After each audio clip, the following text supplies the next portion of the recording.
Boa noite, turminha da 148, tudo bem com vocês?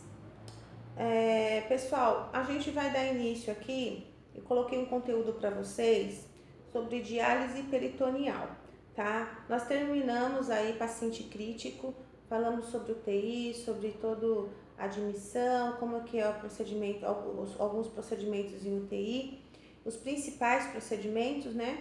Agora a gente vai falar de paciente cirúrgico, né? Alguns procedimentos cirúrgicos que ocorrem com paciente grave.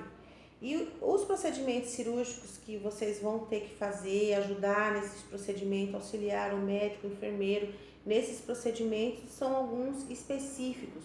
Um dos que eu estou colocando para vocês é a diálise peritoneal e a hemodiálise, é o que a gente vai estar discutindo agora neste momento, tá? Então, para poder falar de diálise peritoneal e hemodiálise, a gente tem que iniciar aí pela anatomia e a doença em si instalada nessa anatomia, nessa fisiologia normal aí do paciente, ok? Então, nós temos insuficiência renal aguda. Então, eu coloquei para vocês aí, a insuficiência renal, ela é caracterizada por um grave distúrbio de função renal. E a ocorrência súbita provoca o acúmulo de escórias nitrogenadas no organismo, tornando-a incapaz de manter o volume e a composição dos fluidos de seu interno. Frequentemente é reversível. A insuficiência renal aguda pode ser classificada em. Então, insuficiência renal é alguma coisa, algo que caracteriza no rim, no organismo, que leva àquela insuficiência do renal naquele momento. Ela pode ser tratada e o paciente melhorar, diferente da crônica, que já é uma lesão, tá? Então, tem algumas coisas que provocam a insuficiência renal nesse paciente, tá bom? Então, tem a divisão aqui, no caso da aguda. Nós temos a insuficiência renal, que é a pré-renal. É pré-renal, já fala, né? Causada pela diminuição do fluxo sanguíneo renal. Então, quando diminui o fluxo sanguíneo no rim, ela pode causar uma insuficiência renal aguda. O que seria? O que pode ser isso? Hipotensão, desidratação, no caso de hipovolemia, trombose das artérias renais, septicemia. Isso provoca diminuição aguda no fluxo sanguíneo. Diminuição do fluxo sanguíneo no rim. Então, o paciente, professora, mas o paciente com uma hipotensão, quando o coração começa a bombear menos sangue, ele manda menos sangue para o organismo, não é isso? Lá na grande circulação, o sangue ele vai sair com menos força e menos quantidade. E isso pode provocar uma insuficiência renal aguda. Uma desidratação também. Paciente com uma diarreia muito grande, súbita, que não tem um controle, pode sim provocar uma perda de sangue abrupta também, pode provocar uma insuficiência renal aí, uma pré-renal, tá certo? Então deu para entender? Diminui a quantidade de volume no sangue no rim, pode ser uma insuficiência pré-renal. Pós-renal é uma insuficiência obstrutiva. Então quando a gente fala pós-renal, tem que ter alguma coisa obstruindo o rim, como um cálculo renal, obstruindo lá o rim, tumores na bexiga, isso daí é obstrutivo, então é pós-renal. E nós temos a insuficiência renal aguda causada por lesão direta no rim, resultante de vasculite aguda, glomerulonefrite aguda, reação anti-inflamatória dos glomérulos, tá? Hipertensão, aqui é diferente, hipertensão grave, porque a hipertensão, ao contrário da hipotensão, ela já manda o sangue com uma pressão muito grande para o organismo. E esse sangue ele vai chegar no rim com uma pressão grande, uma pressão sanguínea, né, considerável. Isso pode lesionar o rim.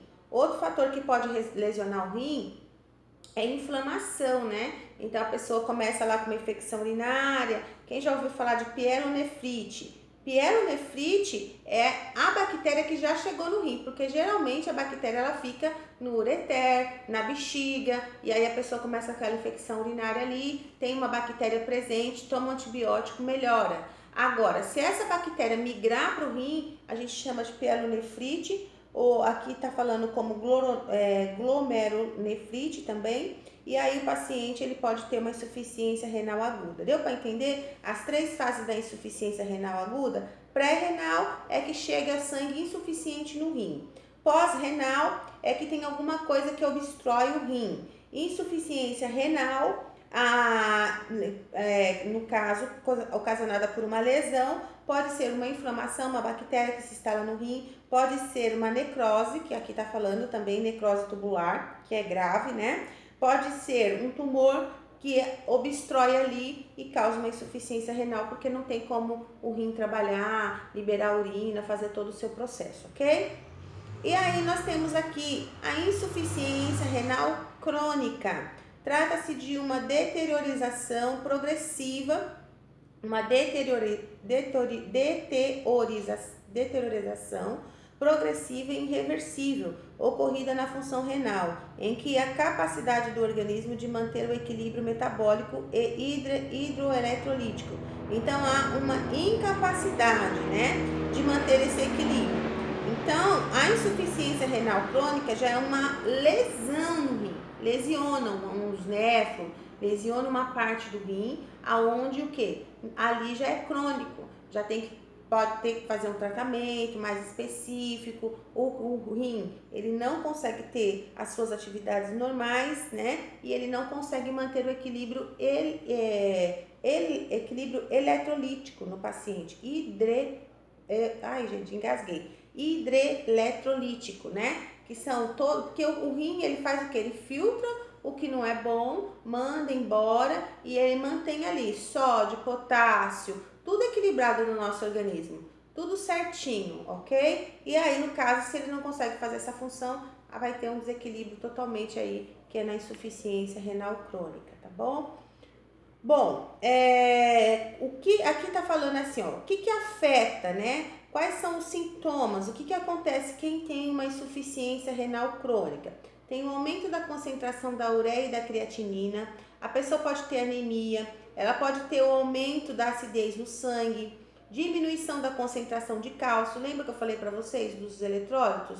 Aumento da concentração de fósforo, aumento da diminuição da concentração de vitamina D, concentração de potássio normal ou discretamente aumentado. Então pode ter aumentar o potássio, diminuir aumentar o potássio, pode ter aumento de fósforo, cálcio ou a diminuição dos mesmos. É um desequilíbrio dos eletrólitos, porque o rim ele filtra o que é necessário para o organismo, ele mantém no organismo, o que não é necessário para o organismo ele manda embora. Quando ele tem uma insuficiência, aí ele pode manter, isso daí pode aumentar no organismo ou diminuir de tal forma aonde o paciente vai ter que ter um amparo aí, que seria da diálise peritoneal ou da hemodiálise. Aí eu vou explicar para vocês no próximo vídeo o que é diálise peritoneal, ok? Aí a gente para esse videozinho por aqui. Eu peço que vocês estudem o conteúdo e eu retorno no próximo vídeo falando para vocês sobre diálise peritoneal. Beijo para todos.